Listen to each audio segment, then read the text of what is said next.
Back again to Jimmy Allen and his air adventures. Jimmy dived down ahead of Speed Robertson and made a crash that was supposed to have been executed by his chum, thus saving Speed from being blown up by the live bomb on his ship, which had been substituted for the one of the dummy bombs. Jimmy and Roy Phelps, who had acted as his observer, were badly shaken up, but neither was seriously injured.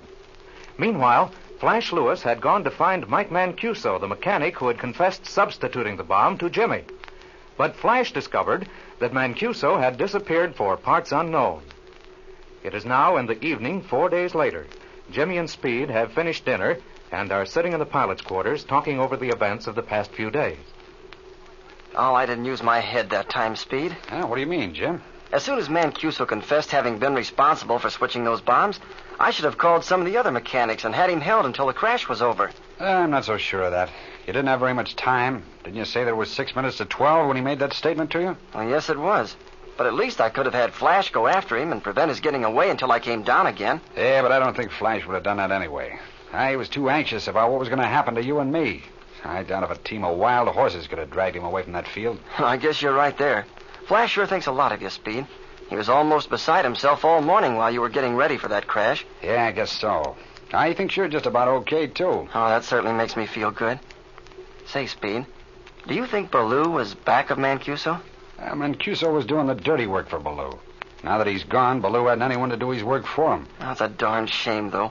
If we could have held Mancuso here, and he would have confessed that Ballou was the one who put him up to it, we could have put Ballou in the jug right now. Yeah, I'll say we could have. And that would have been a mighty fine thing, too, if you ask me.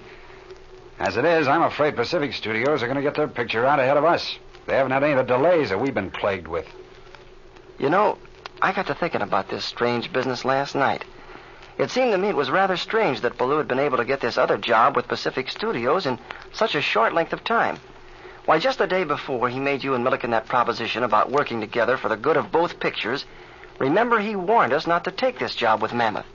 Now, you know, I've been doing some thinking along those lines myself, Jim. It escaped my attention at the time, but since we've had all this trouble with Ballou, I've given the matter more consideration.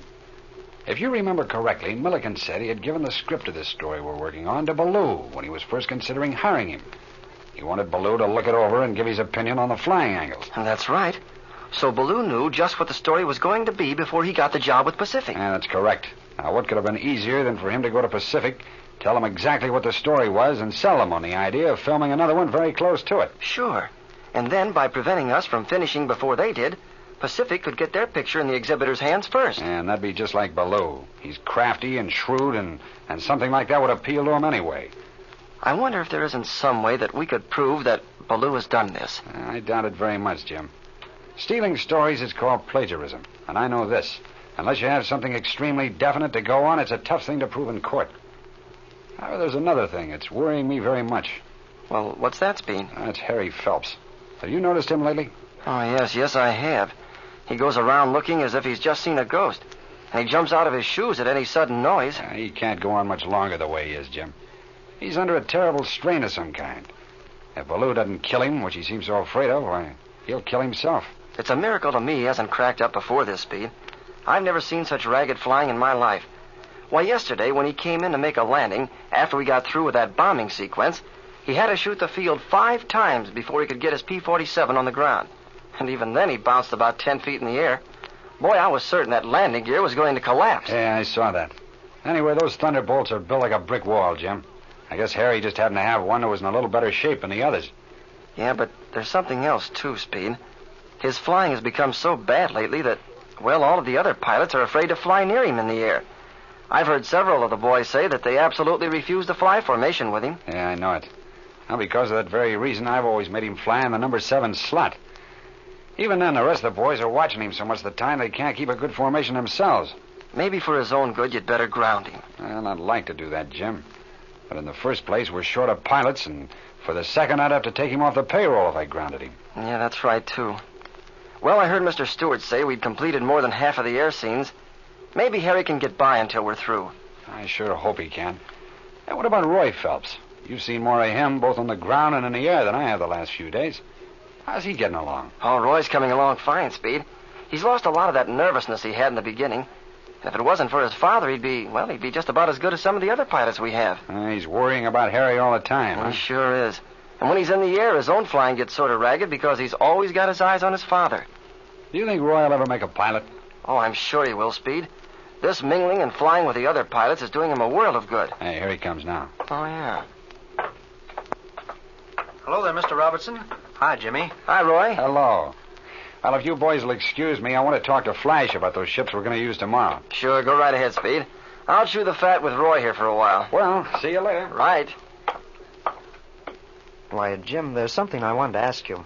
Why, sure, Roy. Go right ahead. Well, it's about my flying. Have I shown any improvement since the day you checked me out? A world of improvement, Roy.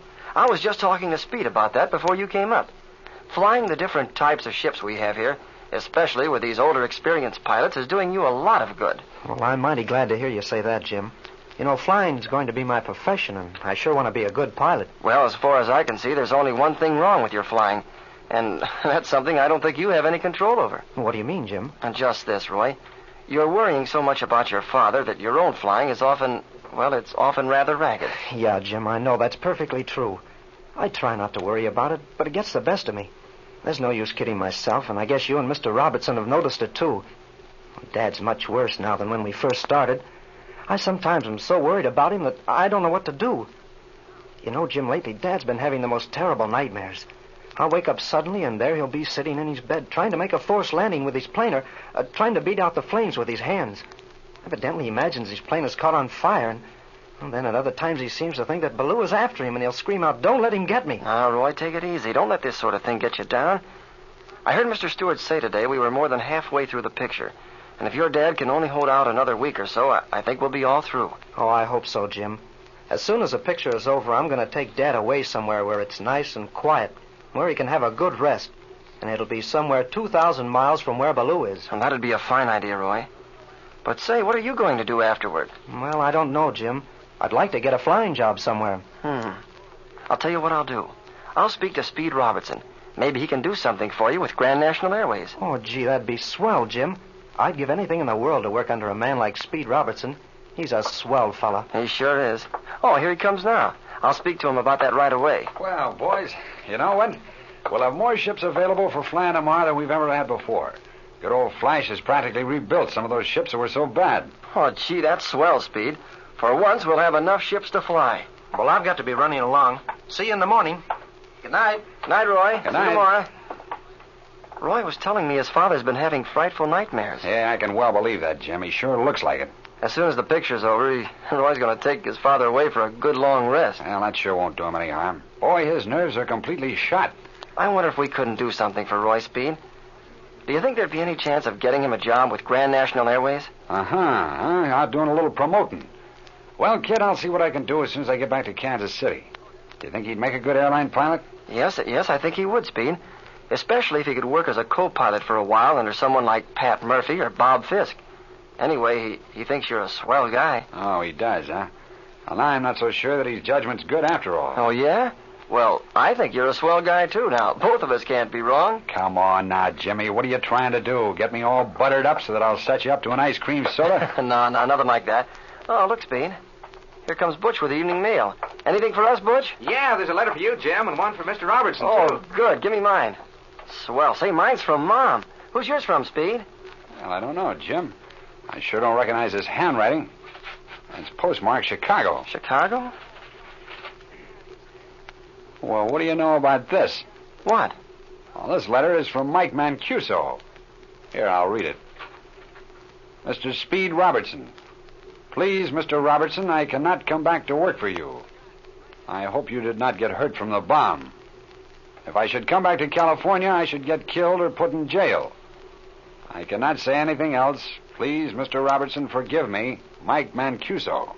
Well, can you tie that? Well, one thing's a cinch. Harry Phelps isn't the only one that's scared to death of Baloo. You're right, Jim.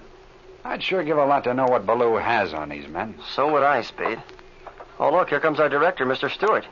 He seems very much excited about something. Yeah. Good evening, Robertson. How are you, Ellen? Hello, Mr. Stewart. Hello. Might I see you two in private? Why, certainly, Mr. Stewart. Come right in our room here. Thank you.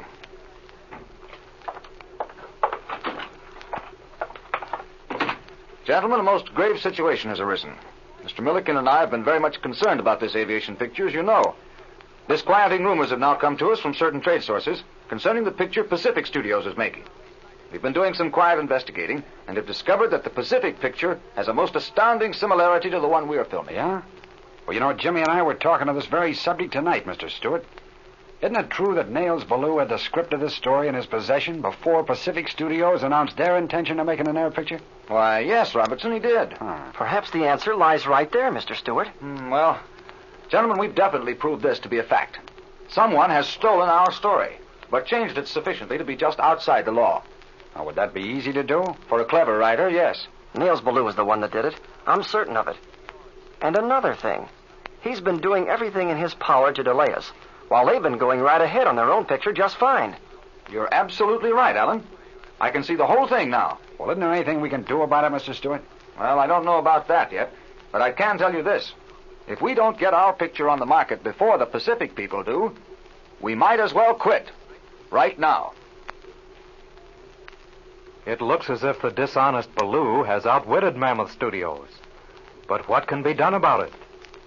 Don't miss the next episode of The Air Adventures of Jimmy Allen.